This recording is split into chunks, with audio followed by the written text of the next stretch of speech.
Salut à tous et bienvenue sur Full Attack pour un premier essai qui vaut des points. Pourquoi est-ce que j'en ai l'air si sûr? Eh ben parce que l'anomalie Switchgrade, c'est comme la tige de sel télescopique sur laquelle il peut prendre place. Une fois qu'on a essayé ce chariot de sel inclinable, le jour où on l'a plus, eh ben il nous manque terriblement. Et maintenant que je vous ai dit ça, eh ben j'ai plus le choix. Je dois vous expliquer pourquoi. Premier essai du chariot de sel inclinable à anomalie Switchgrade sur Full Attack. C'est parti.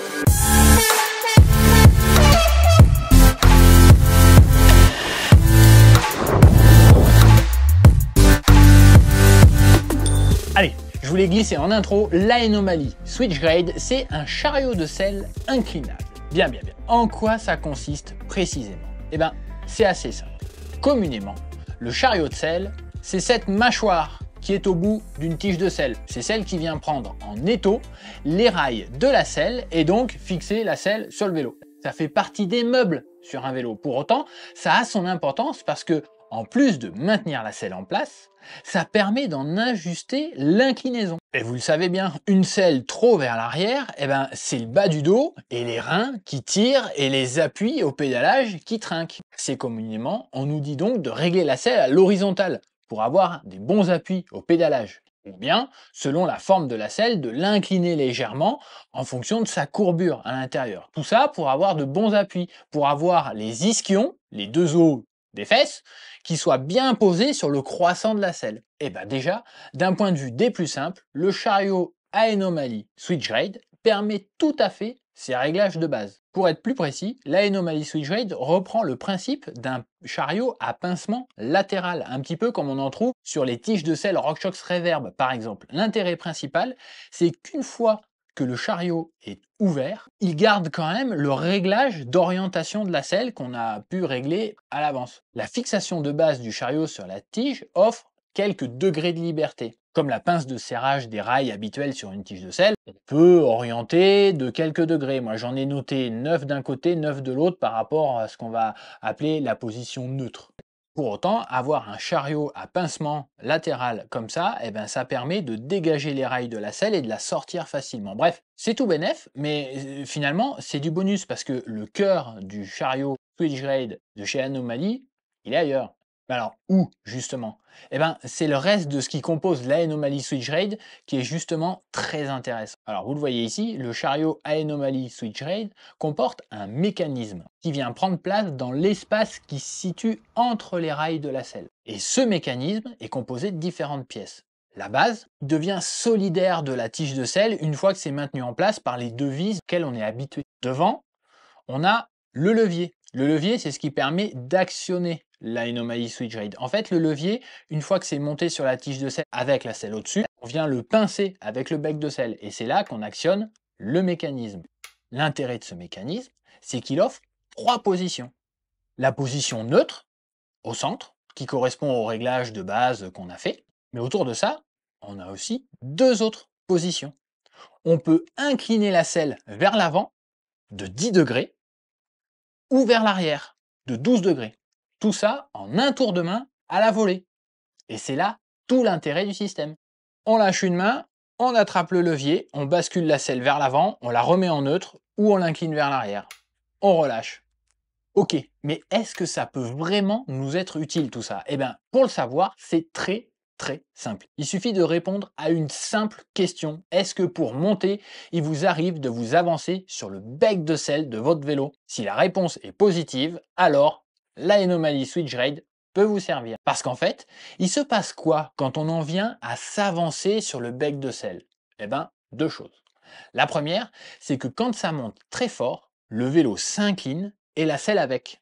Or, on l'a déjà dit plus tôt dans cette vidéo, selle inclinée vers l'arrière, c'est le bas du dos qui trinque et le coup de pédale qui va avec. Donc souvent, quand on se met sur le bec de selle, c'est pour pouvoir rebasculer un petit peu le bassin vers l'avant, Ensuite, c'est aussi que dans une pente raide, se mettre sur le bec de selle, ça permet de recentrer la répartition des masses du pilote sur le vélo. Le poids du pilote est plus à l'aplomb de la roue arrière qu'on charge pour motricer, et le poids du pilote est aussi un petit peu plus sur le train avant, qui évite de délester. Donc au global, on cherche à avoir une position plus en phase avec les besoins de la montée en forte pente, et c'est justement ce que la position de la Anomaly Switchgrade vers l'avant procure. Sauf qu'au lieu de s'asseoir momentanément sur l'étroit bec de selle qui comprime le périnée, eh ben, on incline toute la selle et on garde les ischions posés sur le croissant de selle. Je vous laisse imaginer le gain de stabilité et de confort de la situation. Ok, vous allez me dire que oui, ça arrive parfois de se mettre sur le bec de selle, mais est-ce que ça arrive tant que ça? Bon, bah là, je peux pas me mettre à votre place pour trancher. Mais par contre, je peux vous faire part de mon expérience d'essai de ces derniers mois. Parce que, en fait, je ne suis pas tombé par hasard sur ce chariot de selle à Anomaly Switchgrade.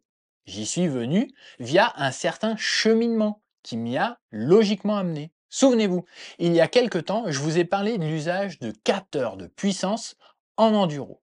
J'y ai consacré une vidéo complète que vous pouvez retrouver sur Full Attack. Entre autres choses, j'en tire une conclusion intéressante. Quand on fait l'expérience du capteur de puissance, on constate qu'en liaison, quand la pente est forte, on peut apprendre à moins mettre le pied à terre, à moins pousser son vélo. On ralentit la cadence, on travaille un peu son équilibre, on prend soin au placement de ses roues et de ses coups de pédale, et au final, on passe un peu plus de temps en selle, avec l'intérêt d'avoir davantage le choix de varier les positions entre assis, poids du corps porté par le vélo, et debout, à marcher et pousser son vélo. Et ça, à la longue, sur des sorties sur des terrains un peu difficiles et ou de plusieurs heures, eh ben ça compte. Eh ben, quand je vous ai dit ça, je vous ai tout dit en fait. Vous saisissez bien que pouvoir basculer la selle vers l'avant, ben, ça va dans le même sens. C'est le complément idéal même. Car, je vous le dis pas par hasard, je l'ai longuement expérimenté ces derniers mois. C'est devenu évident l'hiver dernier en préparant l'Epic Enduro et je l'ai encore confirmé sur une épreuve itinérante au long cours comme le Grand Rallye VTT Transverdon récemment. D'ailleurs, je le glissais en intro, une fois qu'on a goûté à ça, on ne peut plus s'en passer. Et c'est pas une blague. Mon propos vient directement de ces expériences de terrain. En fait, c'est assez simple. Quand on commence à monter, longtemps, et dès que la pente dépasse les 7-8%, j'en suis venu à actionner assez machinalement l'Anomaly Switchgrade pour basculer la selle vers l'avant. Et quand on est en montagne, comme au Grand Rallye VTT Transverdon par exemple, ben, c'est très courant. Et puis parfois, une demi-heure, 1 heure et demie, 2 heures de liaison se passent, et franchement, la position est si confortable bah, qu'on en oublie que la selle est basculée vers l'avant. Et bah, dans ces moments-là, c'est systématique. Quand le chemin redevient un peu plus plat et que je remets la selle en position neutre, bah, j'ai systématiquement le doute, j'ai systématiquement l'impression qu'en fait, non, j'ai dû la basculer vers l'arrière parce que ouah, moi, j'ai l'impression que le bassin rebascule beaucoup vers l'arrière. En fait, c'est simplement que j'avais tellement pris l'habitude d'être bien maintenu par le croissant de selle et d'avoir le dos bien plat, bien droit, bien redressé que waouh, ça, c'est déroutant. Et c'est là qu'on se dit, waouh, ça fait sacrément la diff ce truc. Et franchement, sur des longues liaisons, une fois que j'ai incliné la selle vers l'avant, je reviendrai à la position neutre, mais pour rien au monde. C'est là en fait vraiment que je me rends compte que la position neutre, elle est, bah, c'est trop basculé vers l'arrière. En fait, faut vraiment que ça redevienne plat. Généralement dans des pentes en dessous des 5%, pour que là, je me dise ah ouais, j'ai envie de revenir à la position d'origine parce que finalement, ah, je me trouve un peu trop poussé vers l'avant. Et l'inconvénient du truc, c'est justement quand on est entre deux, que c'est pas à plat, mais que ça monte un petit peu, mais que ça monte pas encore assez. Bah des fois, on sait pas trop quelle position choisir. Là, ça se fait un peu au feeling. Bon, mais tiens, je viens d'en parler. Il y a aussi une position vers l'arrière avec la Anomaly Switch Rate. Qu'est-ce que ça vaut? Eh ben, pour être tout à fait honnête, jusqu'ici, ça m'a beaucoup moins servi que la position vers l'avant en liaison. Mais c'est pas inutile pour autant. Je m'explique. En fait, vers l'avant, l'intérêt se présente très souvent, à partir du moment où on pédale en fait. Et à moins d'habiter en station ou à côté d'un bike park, eh ben, pédaler, ça se présente souvent comme situation. Donc l'intérêt est très important. Il se présente très souvent. C'est bien détaillé en quoi, dans la position du pilote et du bassin, ça a tout son intérêt. L'autre intérêt, c'est qu'en basculant vers l'avant, le croissant de selle se rehausse un petit peu. Donc une fois basculé, c'est un peu comme si la selle se trouvait 1 à 2 centimètres plus haut que d'habitude. Bah ça, on peut en tenir compte dans son réglage de hauteur de selle. Et donc ça veut dire que globalement, on peut mettre sa selle 1 à 2 centimètres plus bas que d'habitude en position neutre. Et 1 centimètre plus bas à hauteur de pédalage, ça peut aussi être 1 centimètre plus bas quand on met la selle tout en bas, là où on la met quand ça descend. Alors ça, c'est propre à chaque montage, à chaque vélo, et c'est pas systématique, ça dépend vraiment des configurations. Il y en a certains d'entre nous qui roulent déjà avec le collier de la tige de selle posé sur le collier du tube de selle, ceux-là, ils pourront pas descendre d'un petit centimètre. Mais pour ceux qui ont une petite marge de manœuvre, elle est peut-être exploitable celle-là. Alors vous allez me dire, ouais, mais en position neutre, 1 centimètre plus bas, est-ce que c'est pas préjudiciable? Ben, moi, perso, Heu, j'ai un dos dont il faut que je prenne soin et 1 centimètre plus bas, avec le dos un petit peu plus plat et une position qui tire un petit peu moins sur les ischios, bah, je prends. Mais attention, il y a un autre détail à prendre en compte, c'est que le chariot à anomalie switch rate, quand vous l'installez sur une tige de selle télescopique, il peut avoir tendance à rehausser la selle de 5, 10, 15 millimètres par rapport à la position d'origine. Donc ça aussi, en fonction des configurations de votre vélo, il faut en tenir compte. Peut-être qu'en rajoutant cette pièce-là, ça va tout foirer. Bref, à vos croquis, à vos schémas, à vos petites mesures et à vos petits calculs pour voir si ça passe. Et si vous voulez, bah, pour préciser les choses, on peut en parler en commentaire sous cette vidéo. En attendant, je finis mon propos sur la position inclinée vers l'arrière. Autant vers l'avant, c'est assez facile à déclencher. En liaison à la pédale, on peut lâcher le cintre quelques secondes pour venir pincer le bec de selle, incliner la selle vers l'avant. À force, ça m'est même arrivé des fois de le faire un peu dans la précipitation ou un peu à la va-vite. Bref, c'est une manœuvre pour laquelle on gagne en confiance et qu'on arrive relativement facilement à faire en liaison. Par contre, en spécial, là, c'est autre chose. Franchement, lâcher le guidon pour incliner la selle vers l'arrière ou la réincliner vers l'avant pour un coup de cul entre différents secteurs d'une spéciale, moi, je m'y risque pas. Là, c'est chaud. D'ailleurs, si vous vous souvenez bien, à une époque, il y avait des tiges de selle télescopiques dont la commande n'était pas au guidon, mais elle était sous la selle. C'était les premières, c'était les moins chères, etc. Ben, franchement, c'est pas celles qui ont perduré, et il y a une bonne raison à ça, quoi. C'est que en enduro, en course ou en spécial, ou du moins en descente, ouais, c'est pas le mieux quand même. Donc voilà, c'est ça aussi qui fait que l'anomaly switch raid, la position en descente, ben, on s'en sert un petit peu moins parce que en spécial, on s'amuse pas trop à le faire. Par contre, avant une spéciale, avant une descente, si on est quasi certain de ne pas avoir à s'asseoir et que c'est un run assez court, bah pourquoi pas? Ou encore, mais forcément l'évidence même, typiquement sur les petits enduro sprints de début de saison où les runs sont courts et qu'on sait que ça ressemble un petit peu à ce qu'on peut avoir à l'entraînement, où on peut rester debout 2 minutes, ou que quand on va s'asseoir, c'est vraiment juste pour se reposer un tout petit peu les jambes et puis hop, on se relève.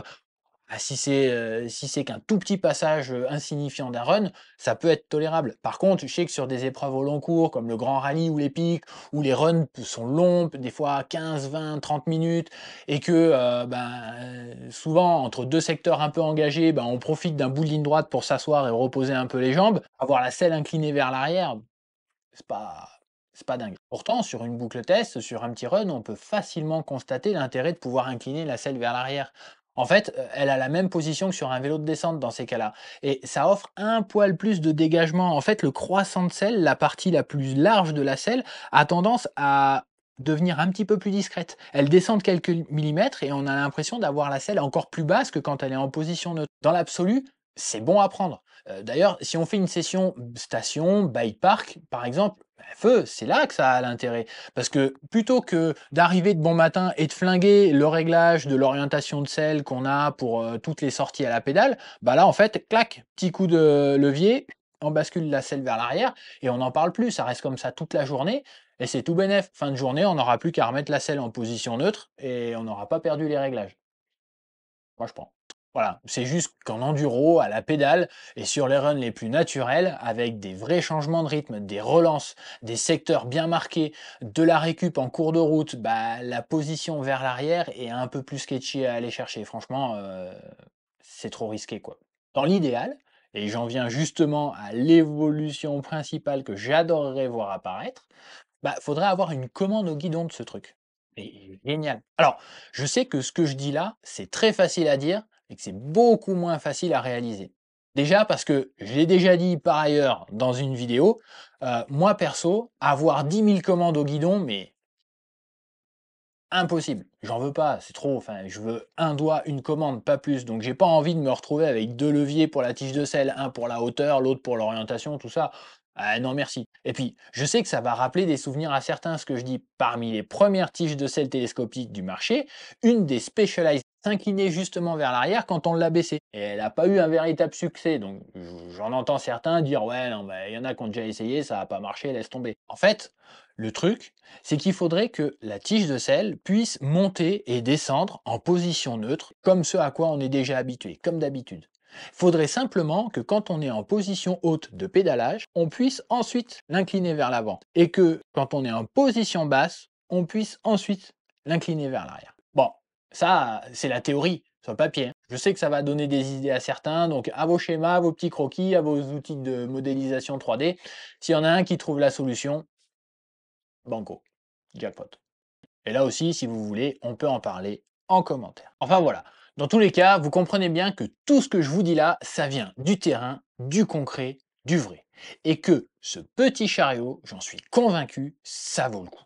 En tout cas, c'est clair que maintenant, je ferai tout pour pouvoir le mettre sur les prochains vélos que je monte. Et je glisse un dernier petit quelque chose. Ce que je vous dis là, c'est sur la base d'une expérience à 100% VTT classique, normal, musculaire, appelez ça comme vous voulez. Mais du coup, je vous laisse imaginer à quel point ça doit être utile sur un VTT AE avec lequel on grimpe aux arbres et sur lequel on met encore moins le pied à terre quand c'est pentu. Si déjà ça a son utilité sur un VTT normal, vous imaginez sur un VTT AE. Et si je devais faire des courses avec ces foutus Power Stage au milieu, eh ben, j'hésiterai pas une seconde pour installer ça sur mon vélo. Quelque part, c'est un must, quoi. En attendant, je boucle cette vidéo sur un aspect technico-pratique. Ce chariot inclinable à anomalie Switchgrade est produit en petite quantité par une marque de passionnés basée du côté de Whistler. Ça reste donc assez confidentiel pour le moment, mais ça gagne vraiment à être connu. C'est compatible avec une bonne partie des tiges de sel du marché. Il en existe 5 versions, justement, pour s'adapter à chacune. Ça se situe notamment au niveau de la forme de la base en dessous, pour s'adapter au sommet des tiges de sel du marché. Vous pouvez aller faire un tour sur le site web de la marque, il y a un tableau des compatibilités avec les différentes marques. Alors, il n'y a pas toutes les tiges de sel du marché, mais pour vous donner une idée, moi, ça, c'est l'Anomaly Switchgrade type 1. Je l'ai utilisé sur une tige de sel Dropper V3 chez OneUp. J'ai réussi à l'installer sur la tige de sel du nouveau Spicy CF. C'est une tige de sel d'origine Lapierre, mais quand on regarde bien, le sommet de la tige de sel, la base qui reçoit le chariot, est très similaire à une OneUp Dropper V3. Donc voilà, il y a toujours moyen de bricoler et de bien faire les choses, quoi. Bref, j'ai pas pu essayer toutes les configurations possibles, mais si vous avez des questions et que je peux vous aider à préciser, eh ben, n'hésitez pas. Une fois de plus, on se retrouve en commentaire de cette vidéo sur YouTube et sur Full Attack. En attendant, merci de votre attention. À une prochaine sur Full Attack. Ciao, ciao!